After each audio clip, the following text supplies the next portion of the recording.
One. And god damn it, James. Every time. Start voting now. Oh god. Hello everybody and welcome to another episode of the Crusaders side stories. I'm your DM Brad. Joining me today will be James playing Alexei and a few special guests because last time Alexei went to hire some mercenaries to help her clear out a abandoned wizard's laboratory, and I have asked a few of my friends to come along and play these mercenary NPCs. They have made some characters. Say hello, everybody.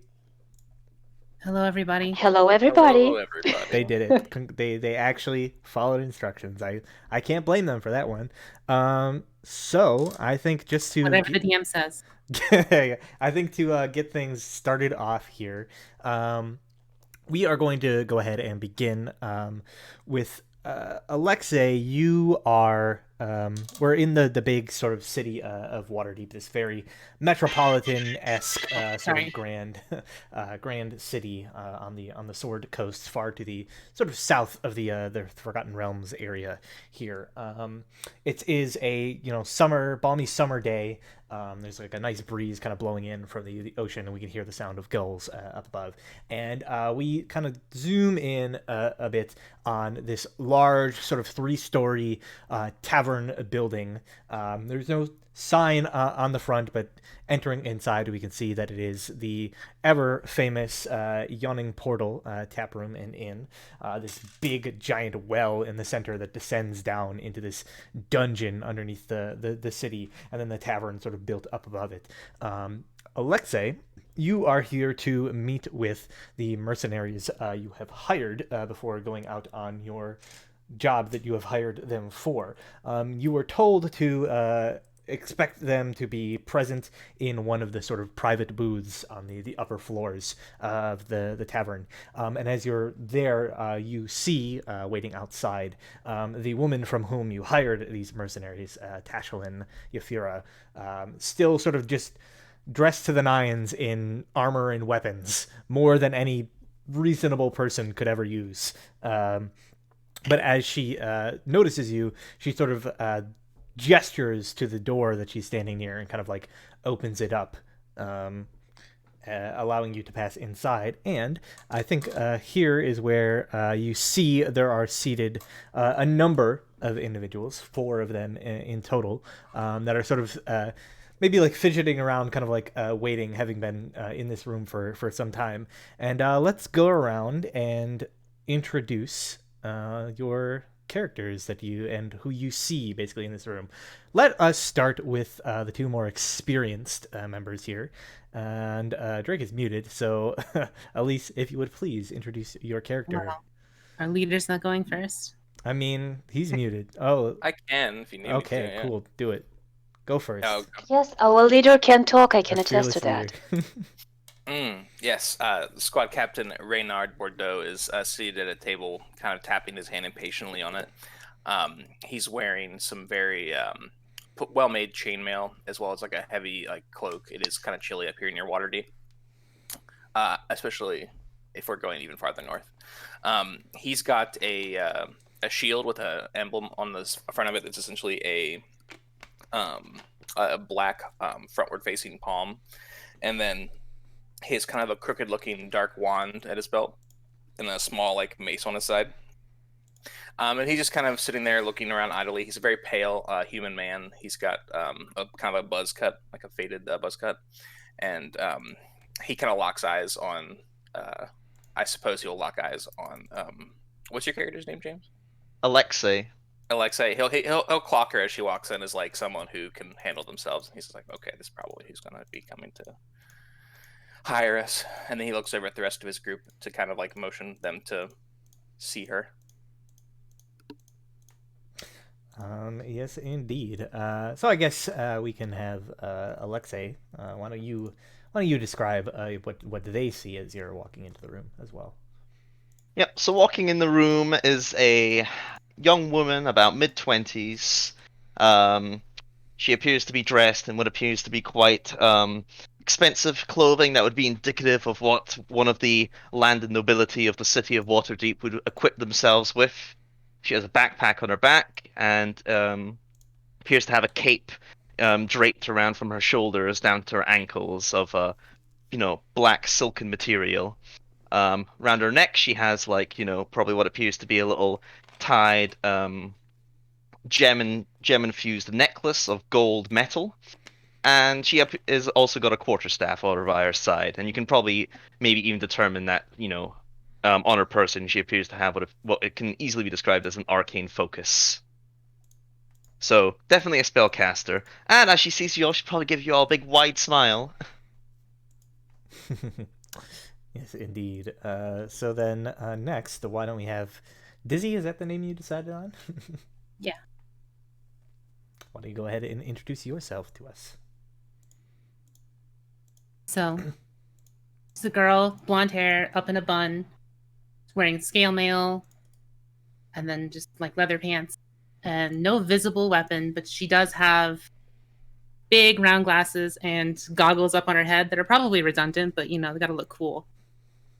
And by her side is this medium-sized robot dog with a spiky collar, floppy ears, and a little tag on his collar that just has the number 7. She sees you walk in, she just stand up like, "Hi, you can call me Dizzy. What's your name?" Pleased to meet you. I'm Alexei. "Do you know magic? Of course. Can you show me?" Sure. And I suppose then she'll probably cast a light cantrip and illuminate the tip of her quarterstaff. Ooh. Yeah, and so Alexei, this person in particular, their mechanical companion reminds you a lot of your own younger sister's sort of strange tinkerings. So you imagine that there's more to meet the eye with this one. Then next, why don't we do Fiora? Why don't you introduce your character for us? So standing against a wall is a high elf called Eleonora. She is wearing a long red cape with the hood up, so part of her face is slightly hidden. She is staring at the floor with her arms crossed, but her quarterstaff is safely tucked underneath her cloak on the right side.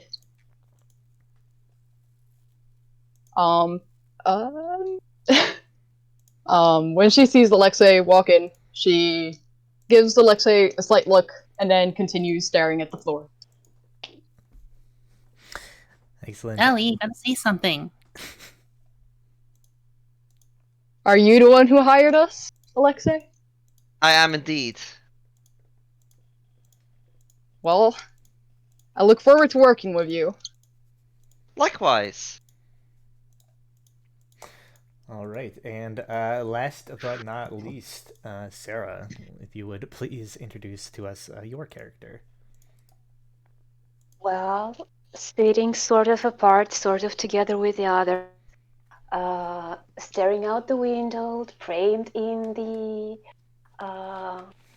sunbeam, is a tall, red-headed tiefling. She has very bright red hair and dazzling amber eyes. Her skin is very, very white. She's wearing her hair up in braids. What you notice right away is her armor. It has quite an elaborate design, a lot of gilding, but also a lot of markings, showing she's probably been in quite a lot of battles. Her shoulder guard is her very special talisman, depicting the face of a woman. And you're probably wondering to yourself who that is, but you'll have to guess. When she sees the employer coming in, she just gives Alexis a little bit of a wave and a smile, but doesn't acknowledge her in any other way. But she leans towards Drake, what's your name? Towards the captain to whisper something in his ear that none of the others catch. Okay. Yeah, it's Reynard, and yes, what do you whisper? Okay. You will be referred as Ray. I'm calling That's you fine. Ray. Yeah, that's A. Okay.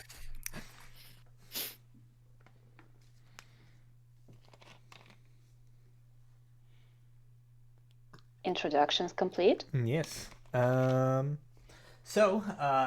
as you walk into the room, you all see this young wizard walking in, and then as she enters in, Tashlin, who you see again, is sort of like this very tall, bronze-skinned woman who is dressed in very elaborate, like full plate mail armor, and has numerous weapons like strapped to her back and side. She's got like an axe, a couple of swords, some daggers, just completely loaded with weapons. And she has a number of scars that sort of cut across her face. Her lip is sort of like almost split in half by one of them. And she looks like a woman who has seen her fair share of battle. But you know now she serves more as a handler for mercenaries than an actual mercenary herself these days.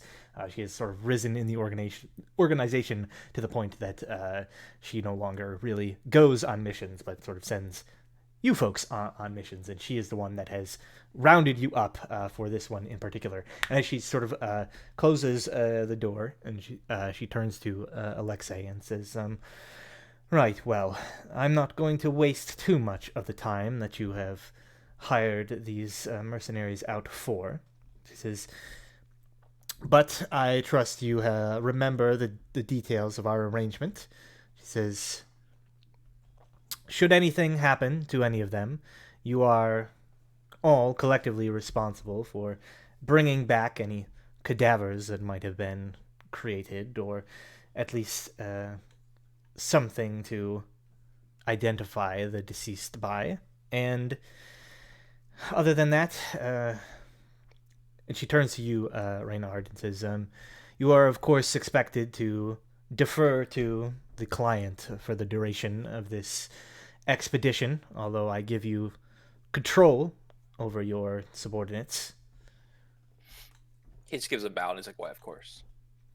And yeah, she turns to Alexei, and she sort of says, "If you would be so kind as to inform the recruits here of their duties and what is to be expected of them." Nod. Of course. Well, the mission details are as such. Over in the Sword Mountains, there is an abandoned tower that was once under the ownership of two mages, one by the name of Illumar and one by the name of Amari. They were both conducting research in said tower until they went missing many years ago, presumed dead, and the Watchful Order of Magists and Protectors have wanted to get the research that they were looking into at the tower for quite some time now. The first group they sent many years ago died, but I think that we will fare much better. So I've hired you all to go and act as my support as we go into the tower and deal with any hostile threats that may be in there, be them constructs or otherwise. Hopefully not otherwise, but there is a possibility. And provided we get the research back, then that should be mission complete. Sound good? Sounds acceptable. Sounds awesome. You get a silent nod from Olvira. Eleanor Wonderful. does the same. Pascal starts barking excitedly. Oh, yes.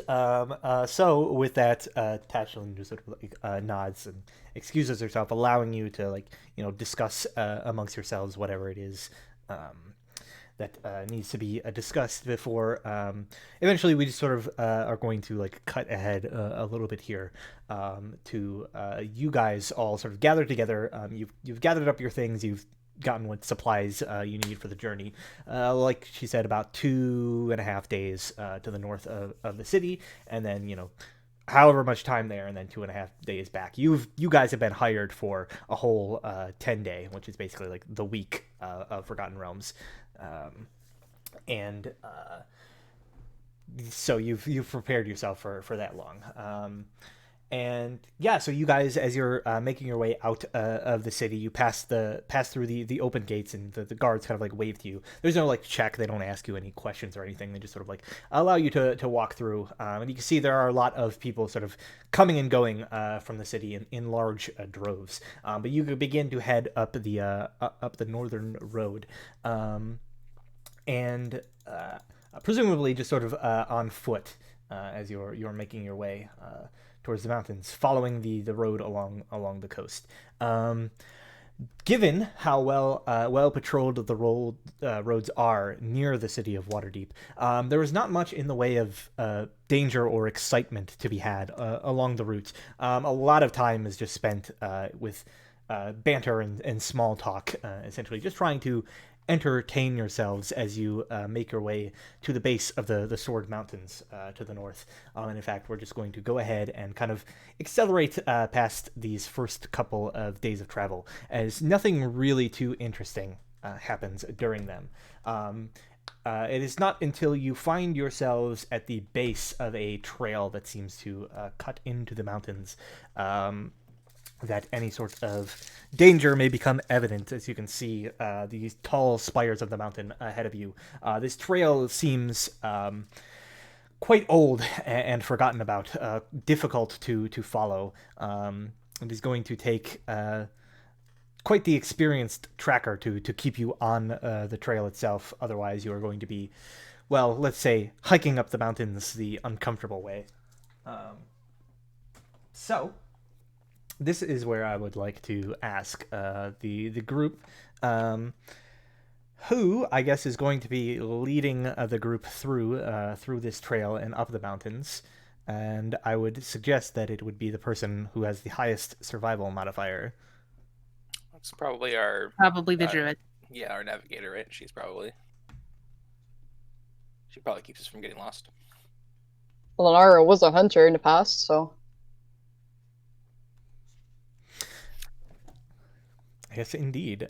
So, as you're all gathered there at the base of the mountain, we are going to have the first roll to see what happens. So, if you would go onto your sheet, Eleonora, for me, and please locate in your skill section where it says survival, and then just click that, and that will be rolling a survival check. And it looks like Captain Reynard is going to offer you some guidance. So you can click that, and then after the fact, roll an extra d4 to add on to that. On what part do I click? Just on the word survival, and it should. Yeah, mouse. It should turn red, and then you can click it. Yeah. As long as you're not in like an edit mode, which I don't think this sheet even has the same sort of edit mode. I don't think it does, but let me see.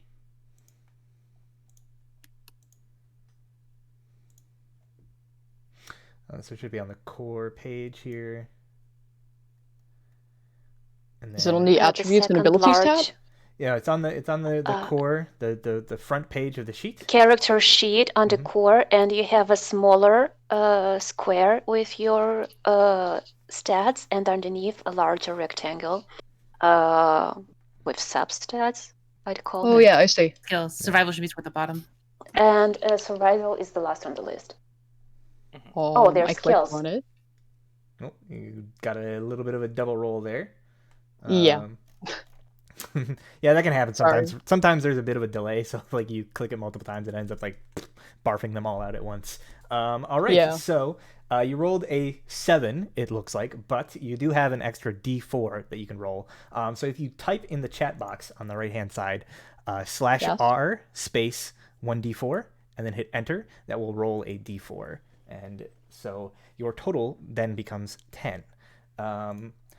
Unfortunately, following this particular path, you're more experienced in forests and plains. The mountains aren't necessarily your forte. So very quickly, as you're making your way deeper into the mountains, sort of like winding your way up this trail, it becomes very hard to tell where the trail is versus just what's like a ravine kind of carved through the mountain, and what's just like rocks scattered around. There are many like branches, and it becomes very difficult to figure out which way you are going. and you all sort of end up becoming somewhat lost in the mountains. You realized, looking around, you've found yourselves in an area where it's flat. There's still like a path that you can like walk along, but it's quite obvious that this isn't really the trail that you originally set out on. There's no real signs of activity here recently. Now, if Maybe we stumbled on a shortcut. maybe, if I could get everybody, please, to roll for me a perception check. Perception. Oh my.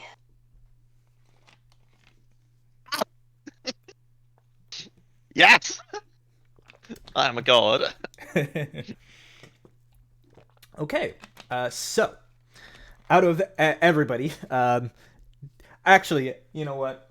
I want to know what it is that Dizzy is so preoccupied on that they just don't notice anything around them.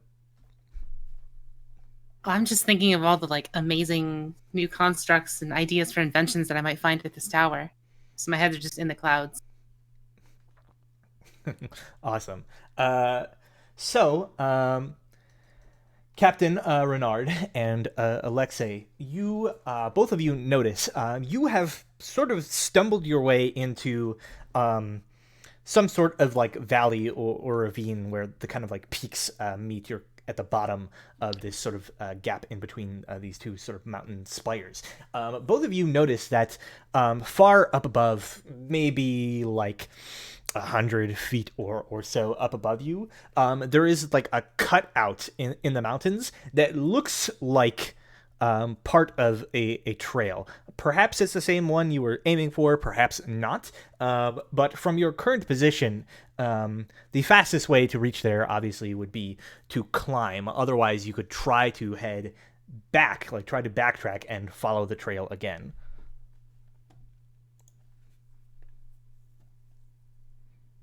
Climbing, eh? Did anyone bring their climbing gear? Absolutely did.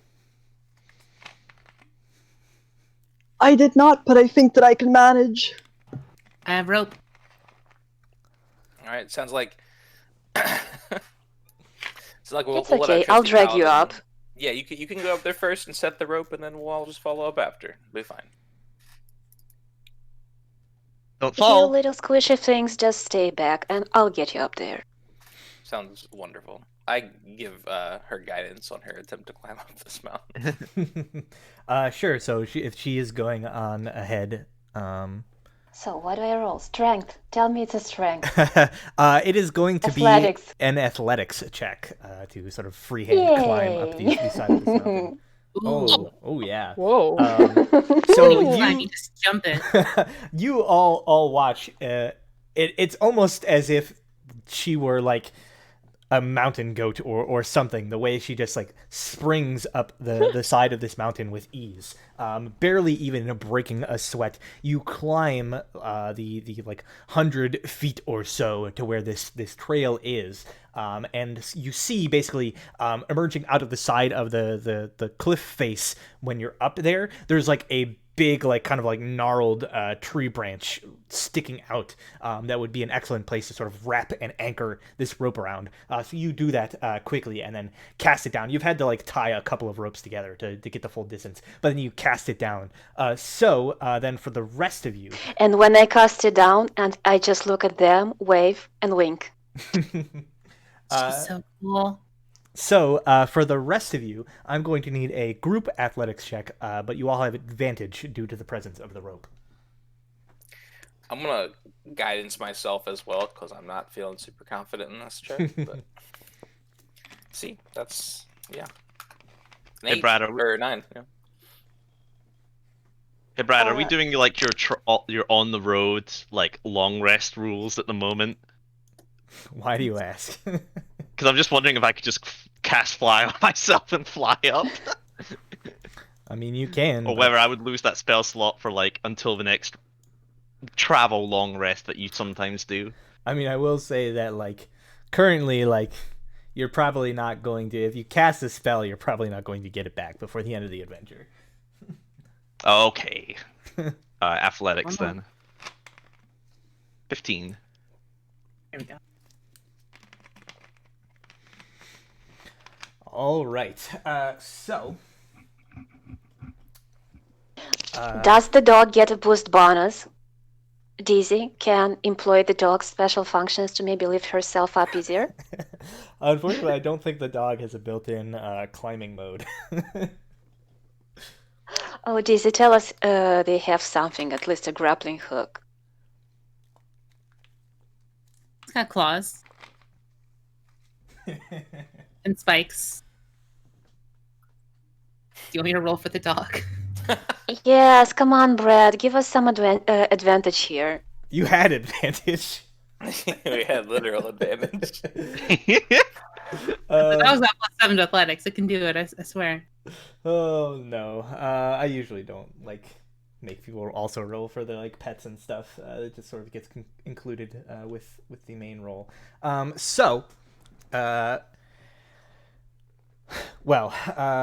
good news is you all make it to the top. The bad news is that except for Alexei, even with the assistance of the rope, this was quite the prodigious climb. A little bit more than you were necessarily used to. Those of you that failed, that being Captain Renard, Dizzy, and Elenara, you gain 1 level of exhaustion from your exertions during the climb. Ouch. Can I take one of their bags? I mean, I could have just gone last and given everyone guys. Could have, but you didn't. Could have, but you Yeah, didn't. could have. Also, is there a place on this sheet to mark exhaustion? I do not know. I don't think so. Okay, just gonna write it down somewhere. You just have to know. No. What 1 level of exhaustion is going to give you? I believe that's just the one that's disadvantage on further ability checks. Mm-hmm. Is this also a bad time to remember like that I I need was to know. proficient in survival? Incredible. Oops. What's Thanks, your Captain. bonus? 6?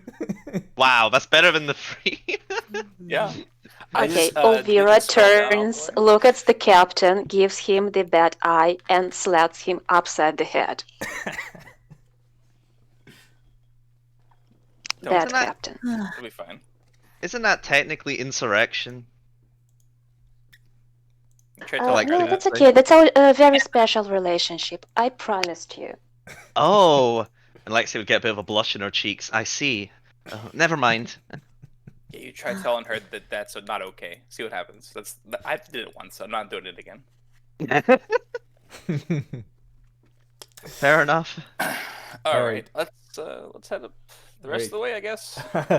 So as the last of you sort of bedraggled pull yourself up onto the cliff, looking down, you can see like the sort of like 100+ foot drop down to where you came from. And you see that the trail, you have indeed met back up with this sort of trail that carves along the mountain and seems to kind of go around a bend and kind of in this switchback kind of pattern, worm its way further up the mountain. And you can see it probably like goes up maybe another few 100 feet. So you begin sort of marching along. It's pretty narrow. So you're kind of like marching maybe like, in a straight line. Maybe at some points you can go like 2 abreast, but for the most part you're sort of like in a 1x1 sort of formation, climbing up this like narrow, precarious trail. Yes? Parenthesis question: does the order of our marching matter? It will in a moment. Who I guess is going to be at the front? Who is going to be leading? Shouldn't the captain be in front? I will graciously let our paladin be in the front.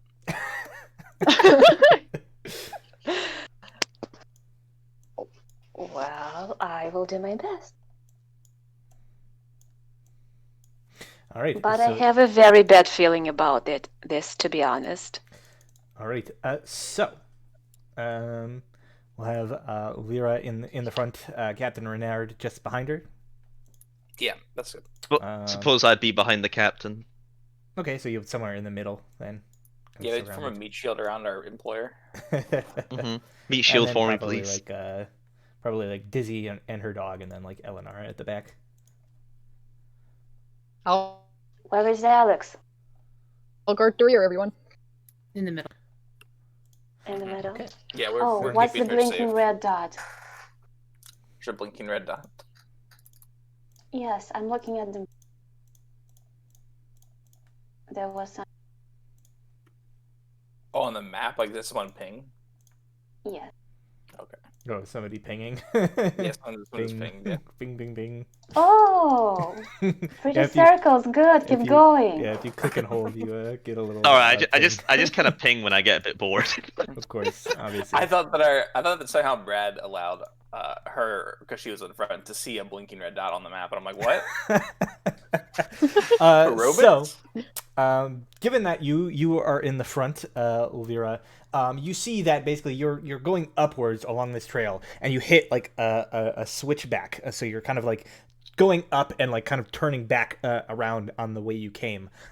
When you notice hanging on the air, the scent of this just awful, like foul scent of decay, like a festering corpse rotting in the sunlight somewhere up ahead. Oh, that's nasty.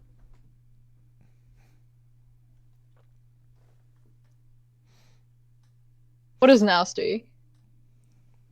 The smell, the situation. I say we go investigate. Maybe we're on the right track after all. Sure. Yeah.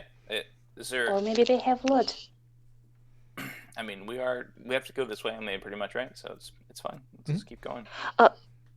So we're going to do an U-turn anyway. So going back doesn't make any much more sense than that. Or maybe the kobolds are inhabiting the workshop we're trying to aim for, and that's their outpost. I hope it's not Oh, yeah. kobolds. I hate dealing with kobolds. They're just annoying. They're not. Brad hard to loves fight. kobolds, man. They're just no, he doesn't. Don't let him lie to you. He hates kobolds. All right, so yeah, you guys begin to kind of like approach towards the source of whatever this smell is. You fully make your way around the bend, and you can see there's kind of like this part where the path like branches a little bit, but then just like meets back up a little ways. There's like a little elevated ridge with a number of like bushes and the likes clinging to the sides of the mountain. And as you are approaching a bit closer, you begin to hear this sort of strange sound emanating from within some of the nearby bushes. It's sort of this low, grumbling sort of, and you see movement, the bushes rustling.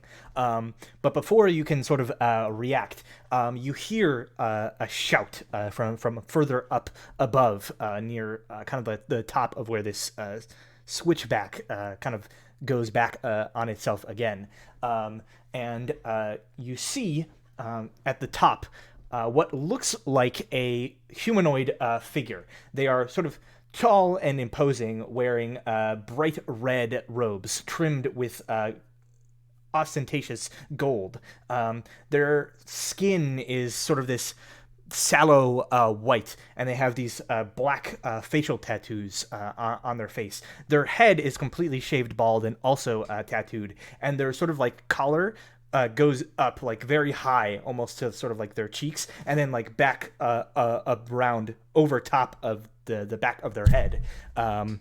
And as you see them, you can see they are holding what appears to be this like wicked, gnarled kind of like black wooden staff with this like pulsing blackish gray gem at the top of it. And they sort of slam this staff down on the ground, and it creates this like thunderous echo kind of through the area, immediately alerting like all of you that something is on up ahead. And they sort of say, who goes there? Olvira goes silent and very, very concentrated all of a sudden. She raises her hand to signal to the party to stay back. And she responds.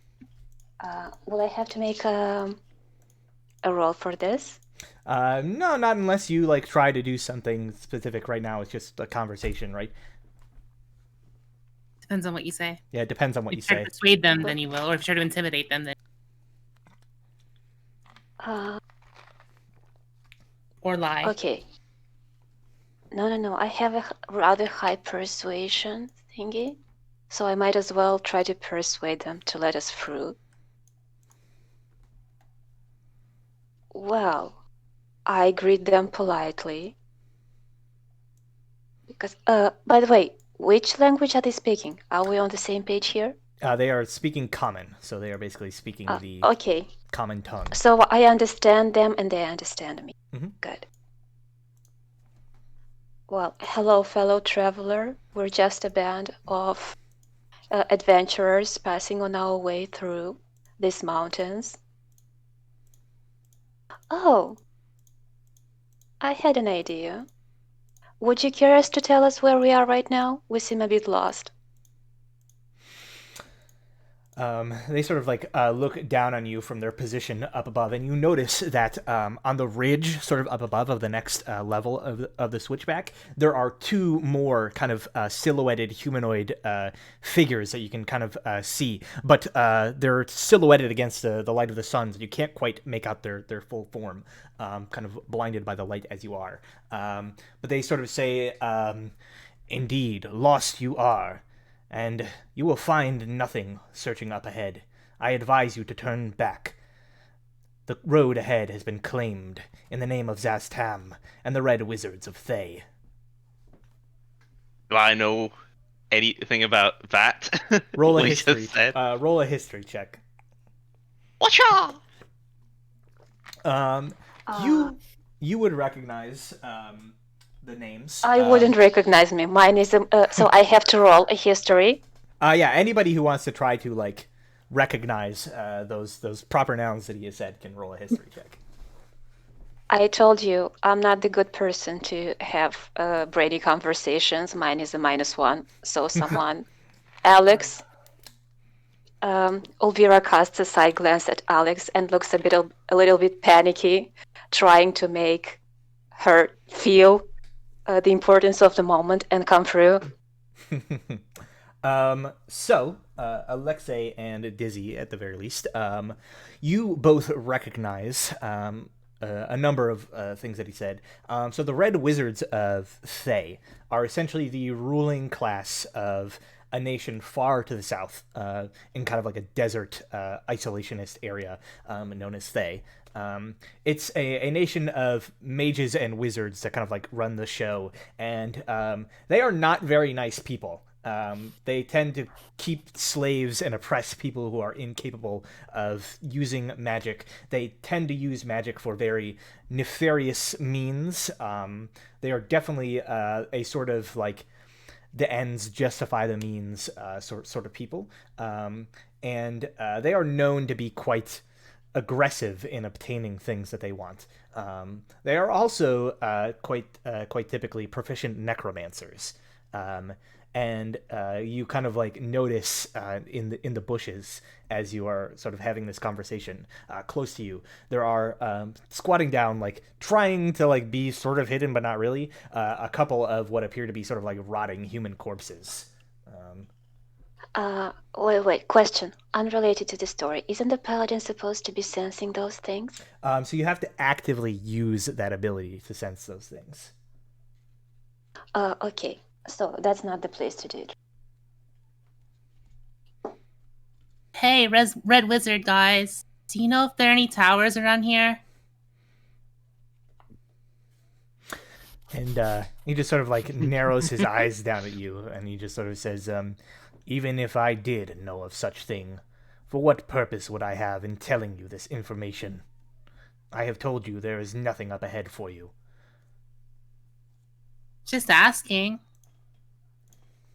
I mean, it would help to clarify if the tower that we see is not up ahead. If you know where it might be, then it'd be helpful for us to go find it. Elsewhere we can get out of your hair. Stop troubling you. Yeah, so he just sort of clears his throat, and he just sort of says, "Whatever tower it is you are seeking, I would advise you to turn back and search elsewhere." And you notice, like, the figures up above seem to have what look like bows, like long bows, kind of like drawn and pointed down in your direction. Well, I suppose Alexei would sort of speak up and just say, "Well, I'm afraid that we must pass anyway. Our mission is one that was been given to me by the city of Waterdeep, and besides, you seem to be quite far from home anyway." And he just sort of says, "All of Faerun is our domain." And he says, "Very well, if you will not turn back, I am afraid I must do so by force." And he sort of slams his staff on the ground, and you see the creatures from within the bushes sort of spring out, these sort of rotting zombies. And I am going to go ahead and ask everybody to roll initiative. Alright, let's kill some the undead things. and the fighting with these guys. As a paladin, I can't let those nefarious creatures be, nor can I tolerate its masters continuing to exist. Initiative. Alright, we're on the same page. Let's kill some things. To roll for initiative, simply click on your token and make sure it has the selection box around it, and then on your character sheet, click the button where it says initiative. I guess technically I have to roll this. Wait. I am on my character sheet at the core, and I have a square button under initiative. Yeah, so you just click on the word initiative. I did, in fact, get lower. Okay, your token wasn't selected. I clicked once. Did it go through? Yeah, your token wasn't selected, but I could just pop a turn on for you. Yes, and those of you that are exhausted, of course, have disadvantage on this ability check. Unlucky. Oh, there we go. That should work. Okay. Yeah, and just roll it one more time, I believe, because you also have exhaustion. All right. Yes. Hog. 17, not bad. All right, and then I will roll for my bad guys. Time to pause this and bust out the Witcher soundtrack. Pause, champ. Okay, I need to remember which spells I have available. Sarah, what was your character's name? I don't see it. Olvira. Yes. Up front. Oh, there you go. Okay. I hope I Pascal have a isn't the feeling first. Pascal should have been called Tesla. Elon Musk. I hope Pascal is okay with eating rotten corpses. No, the Tesla is from Nicholas That Tesla. is not on the list of approved chewables. Damn. F. Does your guy abide by approved chewables? Does he listen? As of the latest update, yes, that bug has been fixed. All right, and then I will sort it. Descending. So, as a battle quickly erupts, Olvira, your honed senses and sort of you've been on edge seeing these undead creatures. You are the first to react. You have your sort of weapons drawn, and you see these two shambling undead corpses in front of you. And I have to do something? Yes, so in combat, combat's a little bit more structured than the rest of the game, basically. So on your turn, you can do a number of things. You can move up to your speed. It doesn't cost you any action. You can just do that. So your speed is 30 feet. In other words, with each square being 5 feet, you can move up to 6 squares in sort of any direction. It doesn't really matter. Does it move? Let's say if I want to move to the upper zombie, will it count as 1 square or 3? So it would take you at because of that ledge there, you would probably have to go at least 2 squares. Like you could go up one, like climb up that little ledge, and then up there. But this is like you can't stand here because it's just like a cliff face. But for Okay, and that thingy has a bow, so we're being in danger of shot. yeah, these two figures up top have bows. Oh, and we need to clear the lower guys and their red mage, brood, stir. Yeah. So, like I said, you can move, and you don't have to worry about like diagonal distances because this grid is non-Euclidean. So like, it's not like in this case like the hypotenuse of a triangle is not longer than any of the sides, just for simplicity. So that's you can move, and then you have an action, which you can do a lot of things with, but generally you'll be using it to attack or cast a spell. And then, depending on if your class has anything, you also have access to a bonus action, which is usually like a small thing. Some spells, or like some side abilities. But for the most part, probably going to be... Okay, yeah. So if you want, for instance, the Bless spell, you can see it has a casting time of 1 action. You can expend your action and cast this spell. And you can choose up to 3 creatures to be affected by it, as long as those creatures are within 30 feet of you. So you could pick like yourself and 2 others, or you could pick 3 of your compatriots.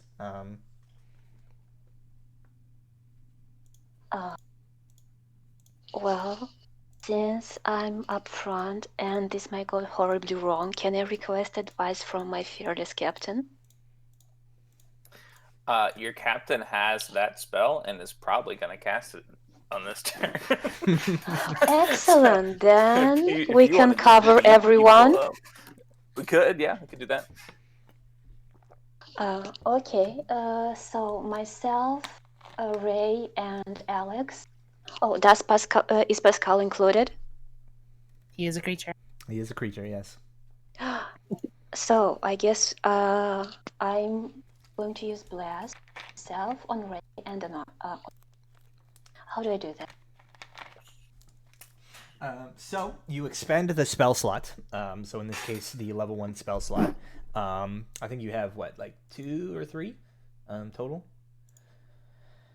I think she actually has 4. I think she's. Oh yeah, 4. Fifth level paladin now. Slots total. Yeah, it so you have says 4. So you should have now 3 slots remaining. Do I just tick the little circle next to Bless? No. No, you can leave it. Up where it says slots total, next to that, there's a box. It currently says 0, but that's not correct. Mm-hmm. It was 4. Just set that to 3, and that's how many spell slots of that level you have left. You see there's slots total and there's slots remaining. Mm-hmm. So you change slots remaining to 3. So yeah, you spend your action, you cast the Bless spell, you expend your spell slot, and now that takes your action. So now you can move, and that is basically the rest of your turn. You can move up to one of these 2 zombies if you like, or you can hold your position, whatever you so choose. I'm a melee character, so I guess I should advance to the zombie. Sure thing. Would you like to advance and to the then would you like to advance to the one up above, like on this like little like upper ridge, or do you want to just go straight ahead to this one in the bush over here? I was considering Cap. Do you want to? Which one do you want to take? Oh no, we have.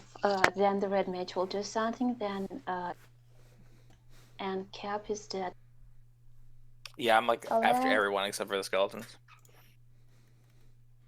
You got that going for you. Faster than skeletons. Faster than skeletons. Exactly. Don't ever sell yourself short. Slower than zombies. Okay, that's not much of an endorsement. I'm picking the lower skeleton in the bushes because the ranged people will probably be able to snipe the other one, and I can hold it in place Sure thing. while they do. So you make your way up to this rotting corpse. Which 3 people did you bless? Yourself and Alex. The first, myself, you, and Alex. Gotcha. And I Okay. guess you take Dizzy, Pascal, and Ellen. Yeah, I can get the other one. We're all grouped up for a fireball. Oh no. So, the red wizard, I believe, is just going to stay put. He begins chanting, uttering something, and kind of waving his hand in the air, casting a spell. And yep, range 150 feet. Big enough to hit everybody. Fireball? No. Hey, we have a shield. It was good. It was a good call. So, actually, cast it like back here, a little bit further back, it's like behind you somewhere, out of range of his minions, but hitting you somewhere in the corner over there. You see basically from behind you, there's kind of like this little, like this black sphere that appears in the air, and then there's like a pulse as this like wave of kind of this sickly looking grayish black energy pulses out from this sphere in this like circular area.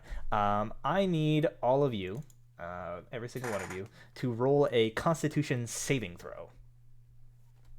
Constitution. Let's. Constitution is under saving, right? And those of you who are blessed have an additional D4 on that. Is this poison? It is not a poison. 12. I wish it was poison. I wish it wasn't what. I wish it wasn't what it is.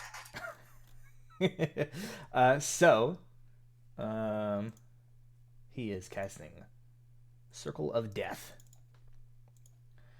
Why is it not showing the DC? Bastard. I'm sure that it's 13, right? Uh-huh. It should be 4. Okay, what if the saving throw is equal to the necessary number? If you match or exceed it, then you have Yeah. succeeded. If you are lower, then you have failed. Did you roll your D4, Sarah? Because you're blessed. How do I do that? I see these multiple You could just type /R space D4 and it'll roll it in the chat. /R. Yeah, /R and then space D4. Like that. I think you have to say without a 1D. space. No, You don't have you to can go just on do it, D4. Oh, you don't? Yeah. Tried it. Unrecognized command. I'm not typing it right. It's like /R space D4. Okay, you should have mentioned that. Well, I just said slash. Yeah, yeah. The other The other slash. The other slash, yeah. And you need a Forward. space between R There and we go. D4. That's me. I rolled that. Okay. I was just. So, the DC is 15. So, those of you that rolled a 15 or higher in total succeed, and you will take half of that damage, rounded down. So those of you that succeeded take 11 points of damage. Those of you that failed take 23 points of damage as this dark necrotic energy washes over the area, kind of like festering and almost causing your flesh to like decay. Ew. Mm-hmm. Heals. I need That's heals. gross. I have cure wounds. Oh wow, that really hurts. Wait, Pascal. you can roll your D4, right? That 1 does not count as yours. That was me. Don't take my bad one, because if you actually just roll a 2, you will not take 23. Wait. So I haven't rolled it yet? No. No. So you roll 2. The other slash. The other slash. Yeah. And the That's R. the backward slash. Okay. Well, it's then it's forward slash. If Here's it's not. that. It's the other slash. Like Yeah, that, that without would the have to be period. period. Slash. Oh, okay, there you go. Hey, So Gazza. you only Great. take 11. Oh. There. Yeah, so that Wait, will wait. cause you to succeed, so you only take 11 points of damage. And I am left with 22. Okay, what's happening to my... And Elenara also takes only 11 points of damage. So what you can do is if you're clicking on your token, you'll see there are 3 little bubbles that pop up. The red one is going to be your health. So if you click on that and then in that little field type -11, enter, it will automatically subtract 11 hit points from your total. All right. do I click on the red or on the green one? You click on the red, and then in that little white box, you type -11. Minus. And then hit enter. Okay, -11. I'm typing. No, that's... It's not working. Just make sure that you don't. Actually, I don't know if it matters if you do if you have the 33 in there. But yeah, so if click on it, click on the little red bubble. There's a little white text box. Just type Yes. -11 and hit enter, and it should. Oh, there you go. Hit enter. Yep. You have to walk me through all the little steps, even if you don't consider I said them it, important. but I said it, but you must have not. Must not have. Sorry, maybe I Fine. talked over you. Um, Okay. Okay, so that's everybody. How can I see the other companions' hit points? Because I see mine, but not theirs. They should be visible. Yeah. We can see the bars, but Yeah, we you can't should see be able to see the number. Yeah, Yes, the you bar, don't get but the, not the number. you don't get to see the number, but you can see their bar. Okay. I don't okay. think How there's a way messed for up me we're to. looking. I don't think there's a way for me to show you the numbers without giving you control of their sheet entirely. Yeah. No, and we don't want to do that. So you have all taken damage from this circle of death, and in addition, Olvira, you are concentrating on the spell, and what that means is since you have taken damage, you need to now make a concentration check. Which for that you will roll another Constitution saving throw. You need to beat a DC of 10. Oh my. Do I roll now for Constitution? Yes, you roll another Constitution saving throw. Okay, so you are able to successfully. I'm saved. Yes, you are able to successfully maintain concentration on your spell as this necrotic energy racks your body with pain. And that is that for the Necromancer's turn. Now we have Elenara.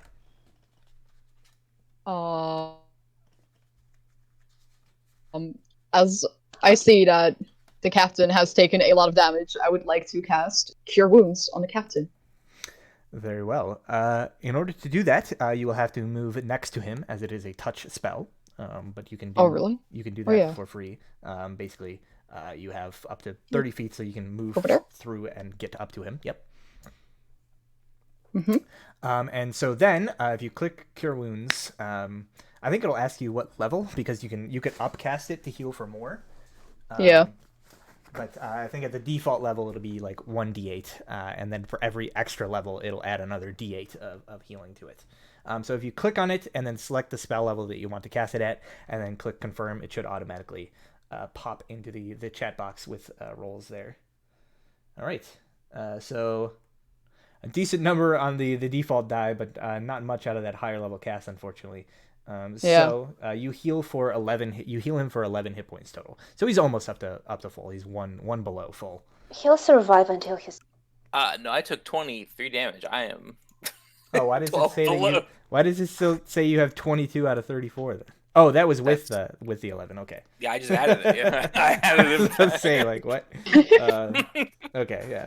Yeah, so you heal him for 11 hit points.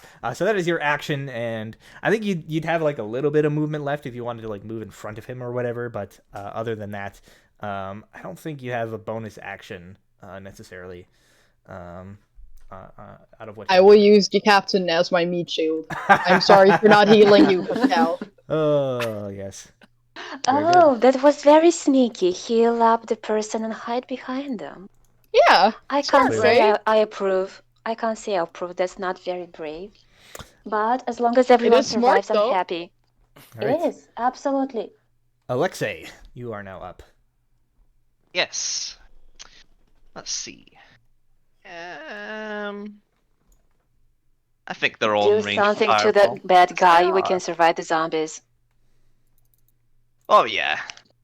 Suppose I'll step up like 25 feet, just have a little waltz over.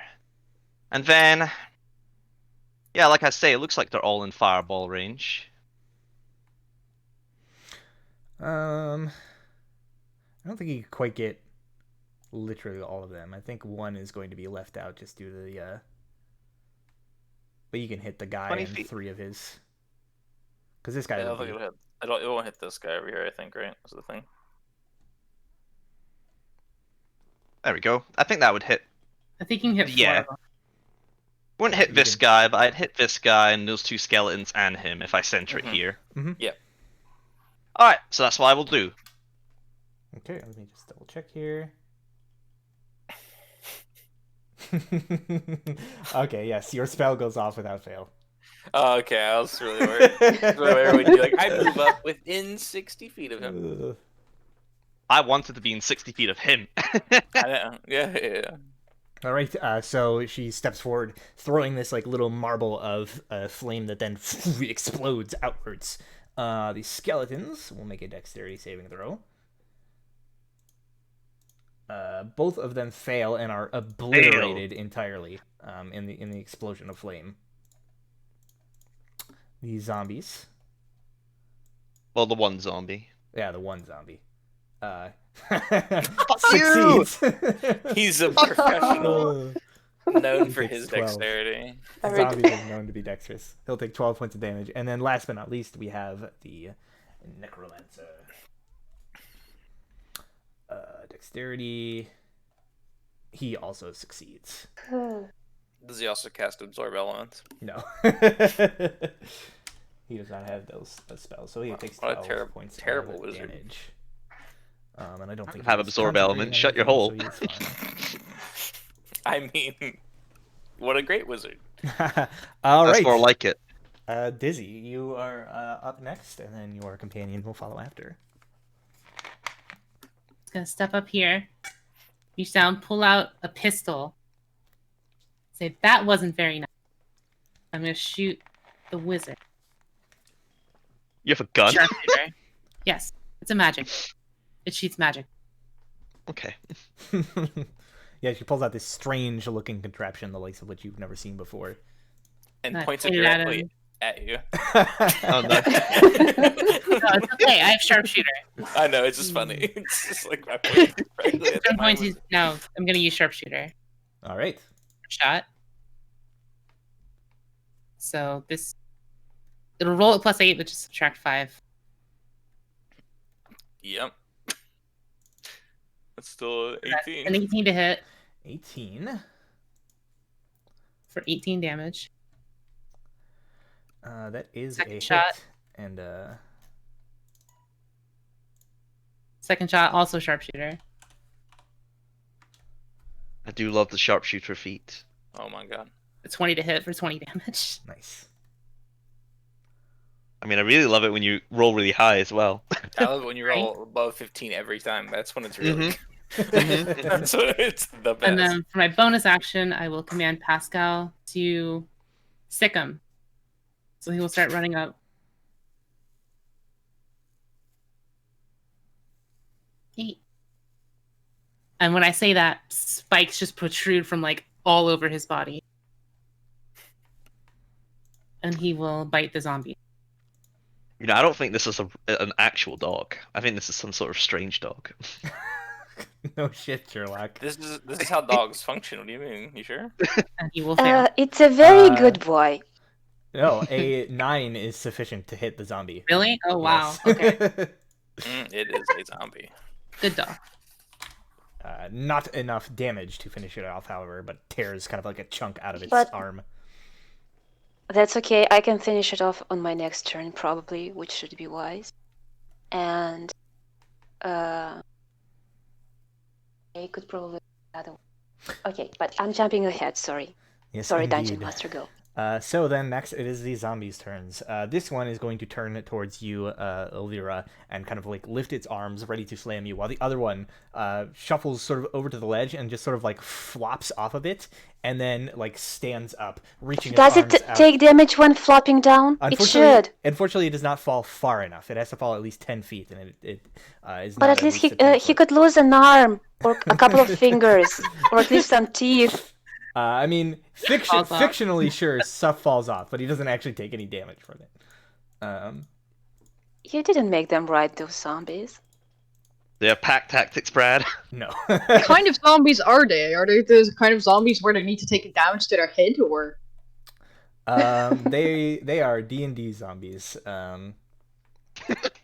The best zombies. The best zombies. They are made out of the freshest corpses available. So wait, does this fallen off arm still work? Does it like crawl forward? not with these particular zombies, no. That's good. Alexei, this one kind of flops off the ledge, stands up, and then goes for you while the other one is going after Olvira. So, we'll go against Olvira first. It makes a slam attack against you. Missing you I easily. roll? No, you don't have to roll. Okay. This is so it's trying to go against your armor class, which is 20. So if it rolls a 20 or above, it hits. If it rolls below that, it misses. You either like deflect it with your shield or just step out of the way of the blow, or your armor softens it somehow and you are not hit. Can I have a chain reaction and slam it with my shield as his claws glance off it? Unfortunately, you do not have any special ability that allows you to make like a reaction like that. There are abilities in the game that allow that, but you yourself do not have anything like that. Oh, that's a pity. But I wish I would have done so. Rude zombie. Yeah, so nevertheless, then the other one makes a slam attack against Alexei, and of course... Every time. It's good to know this curse transcends even to my side adventures. You take 3 points of bludgeoning damage. Yeah, oh wow. Oh, Captain Renard. How much damage did you take, Dizzy? Did you take the full brunt of the damage? No, it's a calf. I feel like I should still almost heal you instead of doing what I was going to do. That's fine. I'll still bless. I'll bless Elinara, Dizzy, and Pascal, and I will let Dizzy. I'll point at the guy over here, and I'm like, can you go ahead and just take that guy out? So when I cast bless on you, I'm going to use my voice of authority. You got it, Captain. So you can use your reaction. Oh, And what shoot him does if you that? want. You can invoke the power of. Ooh.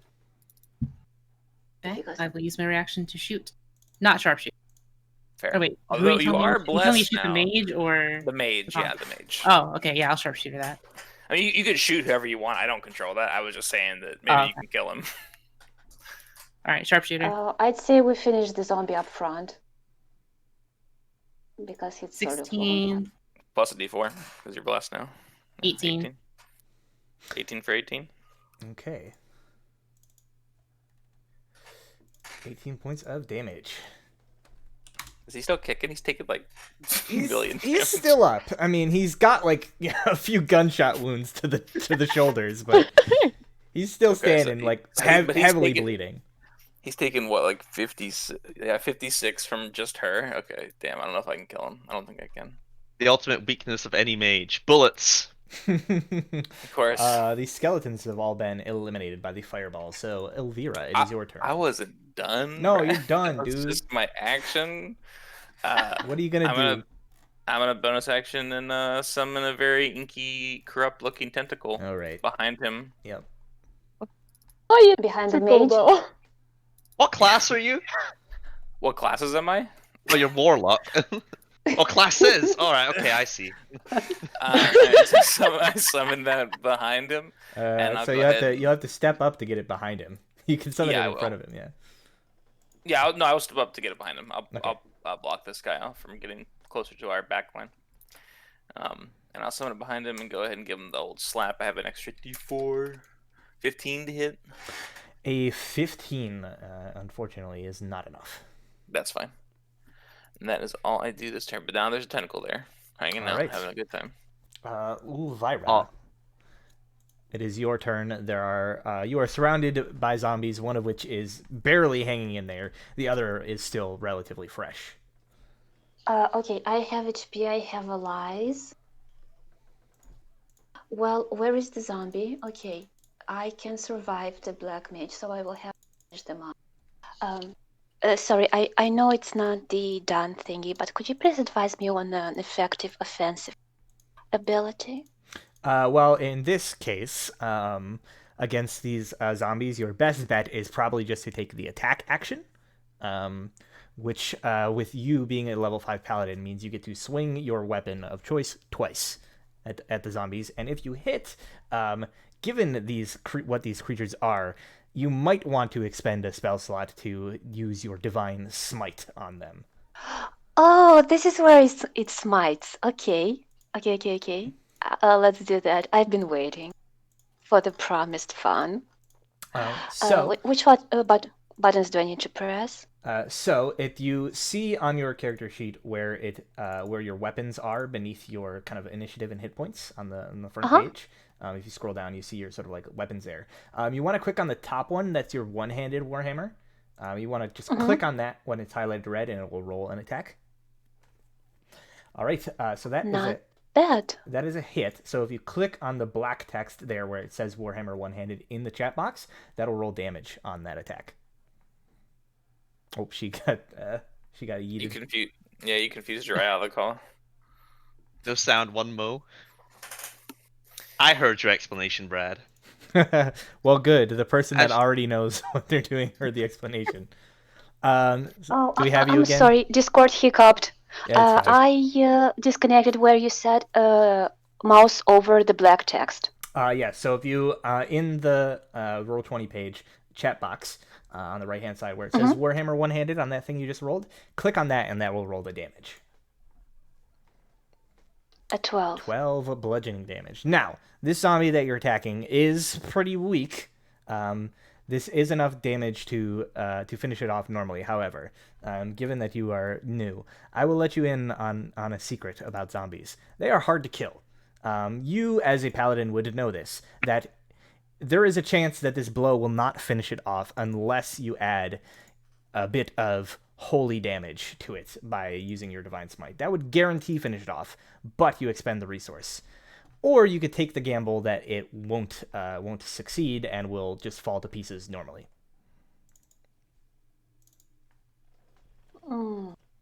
Okay. How susceptible are mages to my divine damage? Oh, and I have a second zombie to think of. So the zombies, being undead creatures, take extra damage from your divine smite. The mage himself would just take the normal, like, 2d8 or whatever. These guys would take 3d8. Damage. Yeah. Not worth it, so I will let the other people handle the mage. I will take the zombies. Well, I will take the smite just to be extra.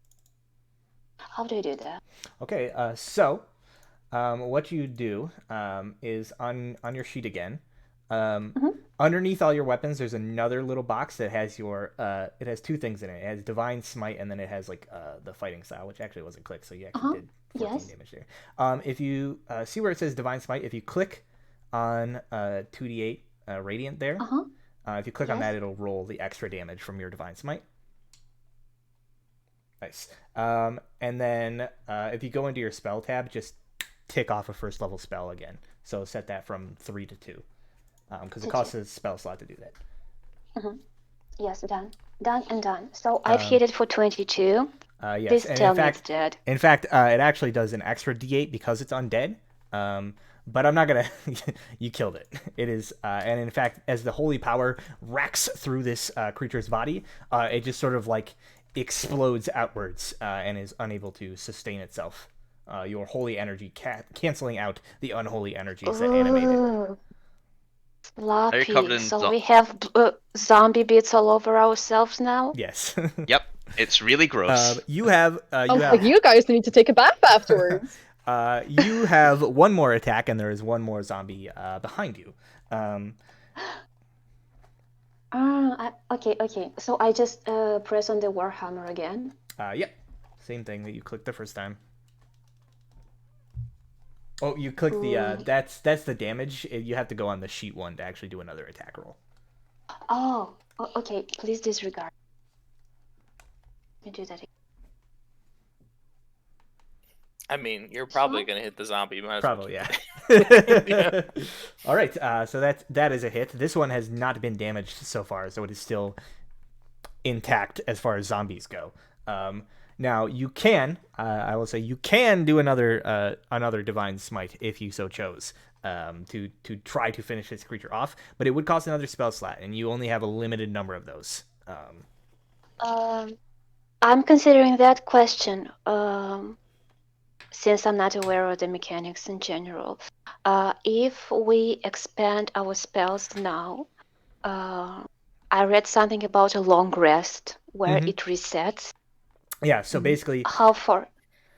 a long rest is when at the end of the day you basically set up camp and then spend the entire night resting, and then you get all your stuff back in the morning. But it takes a long time. And there's situations where you can and can't really get away with it, right? Like you might get ambushed or something like that. But generally, basically, you let the day pass and then you get all your stuff back. Does our patron happen to know a certain spell about a tiny hut? No. How about this red wizard guy? What spells does he know? I'm sorry. I knew I should have taken rope trick. I did say that the joke was that Alexei was I the know. worst wizard ever. Yeah. It's fine. I'm memeing. Okay, I will probably save it then, since we don't have any rest inside. Resting just after an encounter is probably not very logical. Okay. So we'll just keep that damage since it's basically like max anyway. So you deal 13 points of damage to the zombie. Okay. 13. Yes. It is still standing, but that is that. So it is the Necromancer's turn. He is pretty beat up. He is going to cast a spell.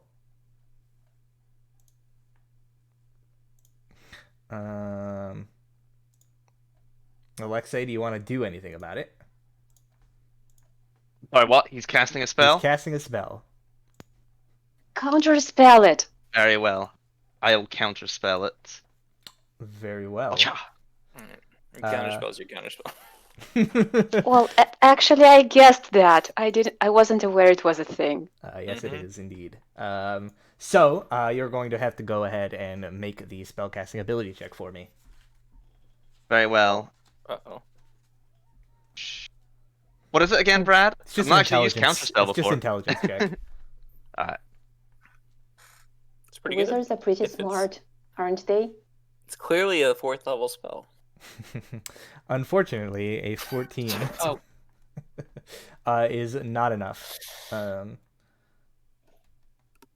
As he casts this spell, and you watch as like space kind of like distorts around him and compresses in on itself, and then when it sort of resets, he's no longer standing there. He's just gone.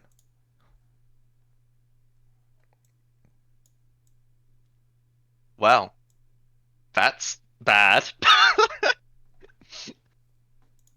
Wow, he disappeared, everyone. Eleonora, That sounds great. it seems the wizard has disappeared, leaving just this one foul undead creature left standing. Oh, yes, so I we have- scared it away. One question. Uh-huh. If I use detect magic, will we know where the wizard is? If he was nearby, like under the effects of a spell, like invisibility or something, you would. But if he is just like, say, teleported away, no, because he could be anywhere. That's true. That's true. I'm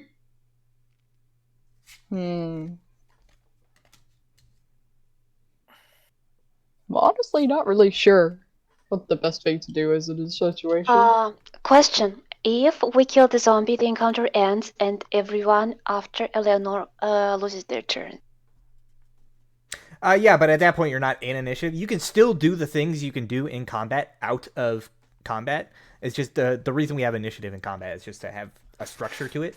But you can still do all of those things outside of combat. Oh, so basically we can still do some healing, attacking, and whatnot. I mean, healing, buffing, Yeah. shielding. Although usually when you're out of Okay. combat, it's a better idea to just like short rest to heal up rather than expending like spell slots or anything. Take a quick luncheon. So as far as like what the best course of action here is, probably just to blast it with like your produce flame cantrip or something that doesn't cost like a resource. Is a good bet. I think that also has the right range for that. Let me see. Yeah, I think it's like a 60-foot range. Like you're fine. You can hurl the flame at a creature within 30 feet. Okay, Should be 30 good. feet. Yeah, you're 20 feet away, so it's good. So I guess I just click that. Yep, it's a hit, and then you just click on the in the chat box. You just click produce flame, and it'll roll. I think what's 2d8. Yeah, 2d8. Okay, 9 points of fire damage, and my zombie friend here is going to have to make a Constitution saving throw. Just roll less than 11.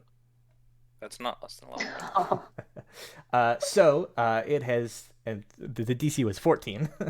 So it has succeeded. So your fire should have, by all rights, destroyed this creature, but whatever foul magics animate it has allowed it to sustain itself, and it remains standing. And then it is Alexei. Alex, we're counting on you. Dude, you're gonna touch it? Yep. Okay, shocking grasp. I'm already covered in zombie bits. don't, May it's as well go the whole grass. way. That's a hit. Oh, it doesn't actually put the damage in with the roll.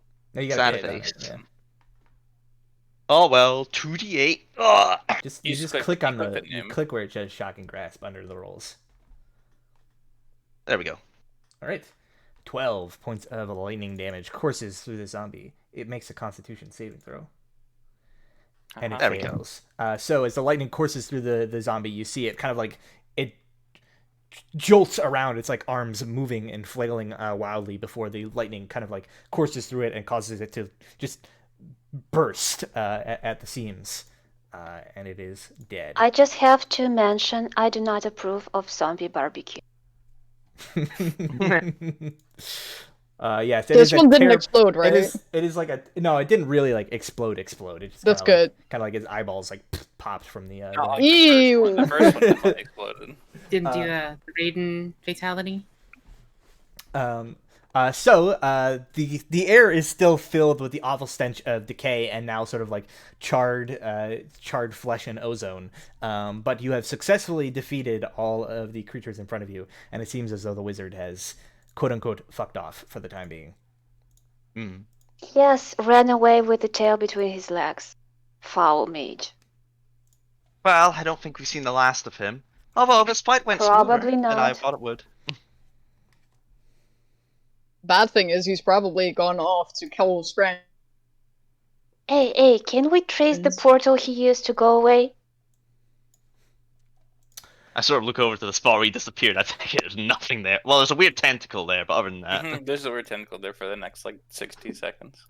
Yeah, as far as, like, tracing magic back, I don't think there's really any sort of, like, spell for that, necessarily. You can track people, like, you can try to, like, use spells to, like, track people, but I don't think Alexei has any of those. Nah. I'll just have it move closer. Get that thing away from us. Ray, keep your tentacles to yourself, please. I don't really control. I mean, I summon it and I have it do stuff, but I'm not in full control of this thing. But it's fine.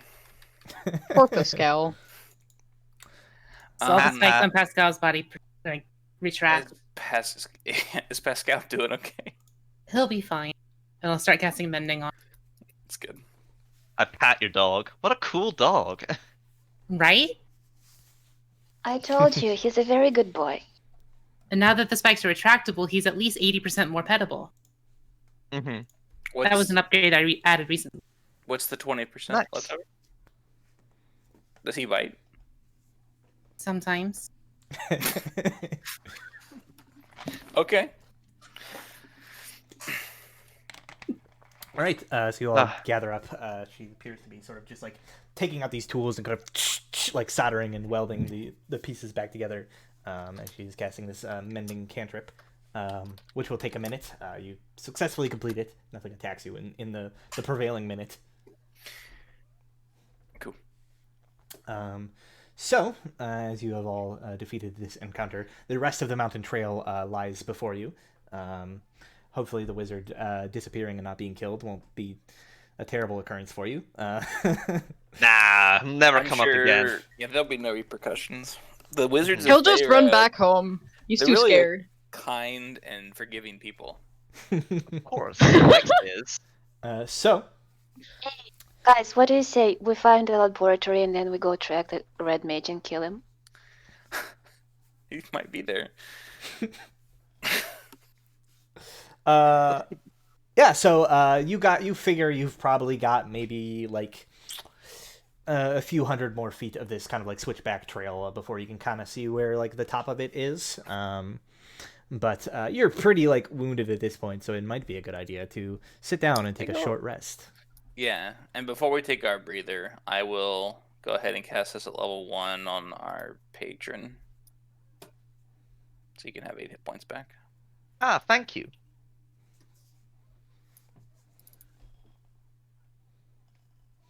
Let's take a short rest. So you Rest time. Resting near the horrible you smells. move away from the terrible rotting corpses a little bit further up the trail where it's not as bad. Yeah. Move up here. And kind of like push yourself into like a little like cubby in the mountain where there's like a little bit of an overhang to protect you from the elements. Set up like a rudimentary kind of position. GM, please tell me it's upwind and we don't get this stench. Yeah, you're like further up the mountain, so. I make sure to originally cast this as well to make sure that the zombies explode on us. We're not diseased. There are no poisons or diseases. If you can Fantastic. detect. I the games can't that be you played in? poisoned. Huh? Is it true? I think I read on the paladin page that I can't be poisoned. Probably. I think that might come later. You can't No, be, you have you divine can't get health, diseases. so you can't get diseases. Yeah. Oh, Poisoned is later, but the diseases is pretty early. Yeah, you I'm currently. gonna pick up a few rocks and use magical tinkering on them to have them emit a pleasant, like flowery odor, Nice. and just set them around where we're camping. Just make As some I sit air down and freshener. continue to fix my dog. Mm-hmm. Yeah. The Oh, gee. Captain Reynard definitely prestidigitates himself clean. Gets all the zombie bits off him. Me next. Okay. Wait, you're a wizard, right? Yeah? Can you do this thing? I prestidigitate. No, Listen, you can't. I only have so many cantrips I can pick from, Like we okay? said, Woo! All right, I cast doesn't even prestidigitation know on doesn't the even know the basic wizard spell that is canonically the first spell that all wizards learn. I clean our patron. Thank you.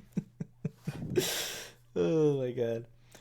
Somehow I feel like our Patreon is not well prepared, Captain.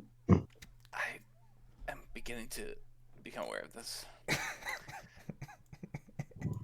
Anyways, so you all sit down. That explosion was pretty cool, though. By the way, can you guys first go take a bath or find some place to scrap the zombie bits off of you? Don't worry about it. My armor doing is that with shining Hagrid. and suddenly emitting a very bright light, and all the unsavory scraps are just burned off by the holy light of my love for cleanliness. I'm casting presentation on her. She's assuming that it's her religion. I'm just cleaning her clothes. I like it. Yeah, so Power of my devotion the will the prestidigitation cantrip basically allows you to like clean things. So Yeah. it's magic.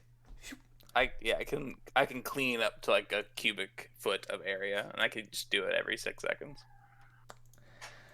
All right, yeah. So magically clean yourselves off. Set up this little bit of a base camp and sit down for like an hour or so to take a quick breather. During which you are, luckily enough for you, not assaulted by any further terrifying creatures. So you are able to complete a short rest successfully. Now, if you have any features that recharge on a short rest, you would get them back. Although I don't think anybody has used any that do. My spells. Yes, you get your Goodbye, spells, arcane you get recovery. your spell slots back. Alexei, I mean, you've done enough rests to know what you can do. The other two of you, Sarah and Fiora, what you can do on a short rest, aside from recovering anything that comes back on a short rest, is you can spend hit dice.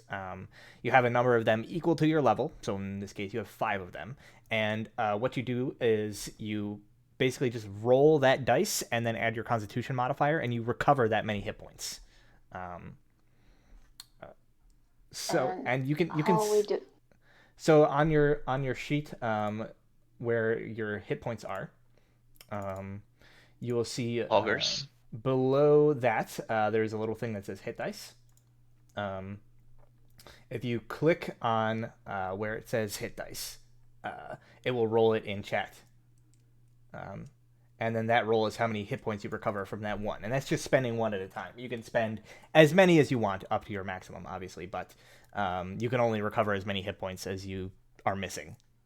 So in this case, you're probably going to be fine with like 1 or 2. Okay, I'm blonde. Or I'm having a goldfish moment. When do the hit dice like recharge? You Long get rest. Yeah, you get half of the number that you've spent back on a long rest. Okay, think am I'm I on fine the with map 30. or in my character On your character sheet, page?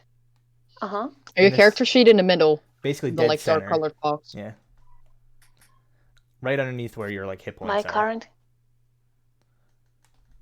temporary hit points. Yep, Just well, below that. just below that to Technically- the left.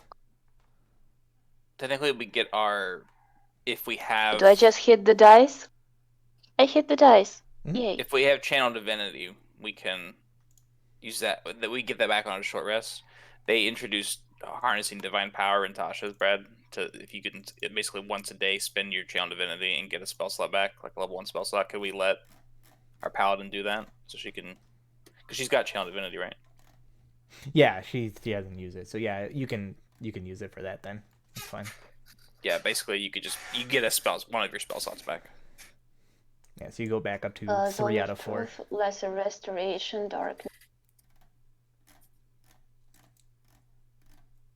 Yes, again, it's going over my. I hit the What- dice. All right, yeah. So when you clicked on that, you see it rolled in chat. It rolled a 3 plus your A 4? Constitution, so you get 4 hit points back from that. So that would put you at what, 26 out of 33. So if you want, you can spend another one to try to get back up to maximum. How many do I have left? You have 4 left. That was one of your 5.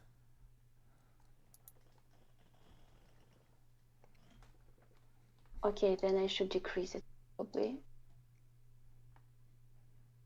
Oh, Oh, yep, Okay, there you go. and then I'm left with 3. Yeah, you're left with 3, but you are now at maximum hit points. Mhm. So you're at Yes, 33. it obviously can't go over 33. Mm-hmm.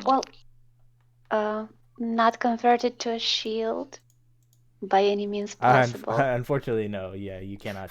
Any additional healing is just sort of quote unquote wasted. Yeah. Can I enhance my own shield in any way?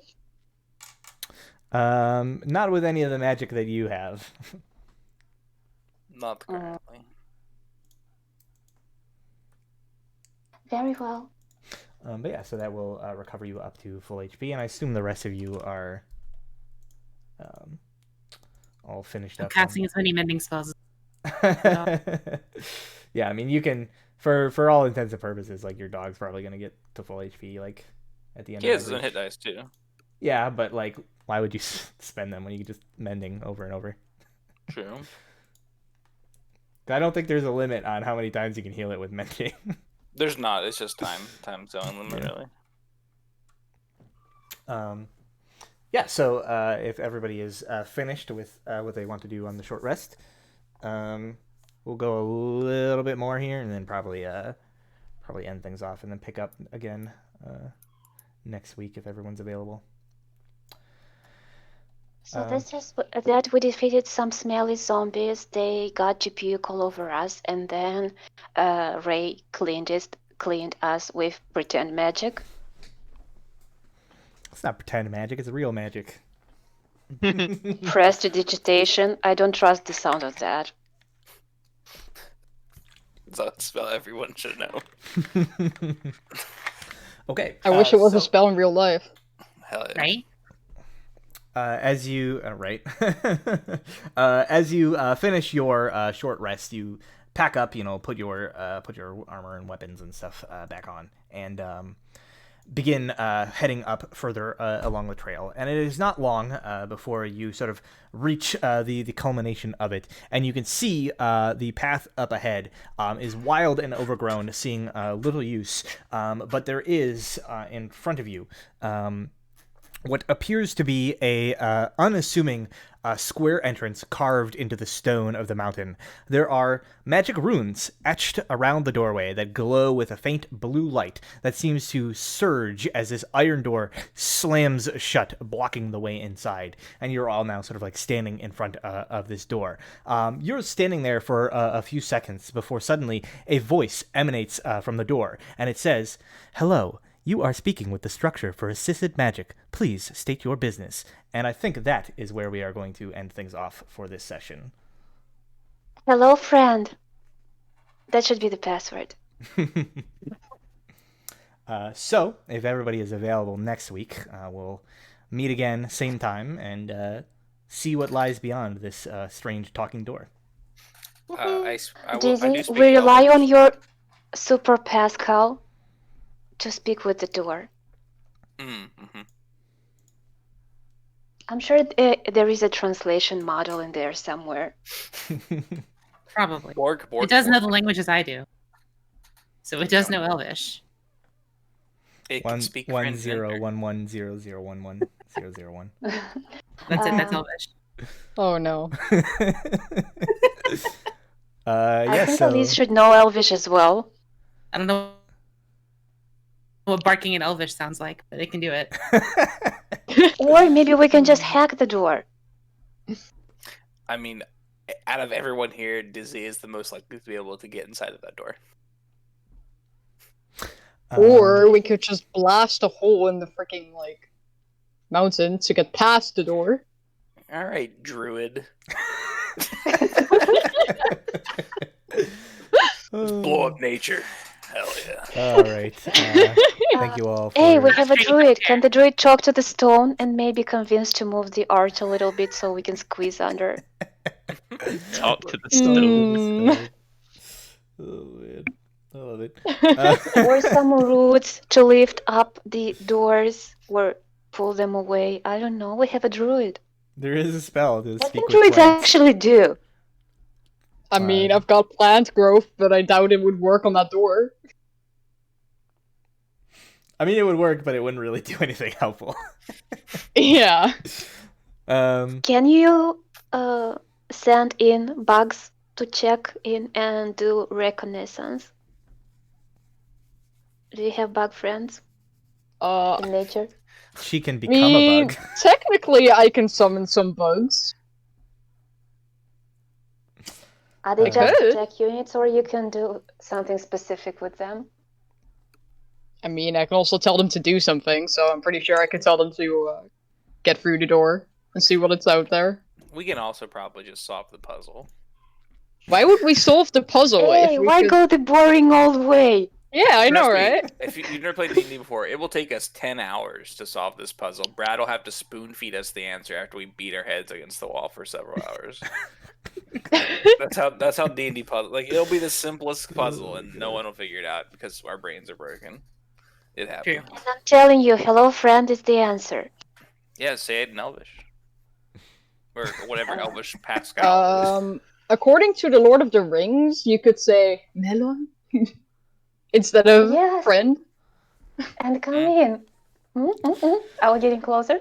Well, we'll have to find out next time, won't we? Yes, for next time. Thank you all for joining, and we'll be back same time next week, hopefully. Until then.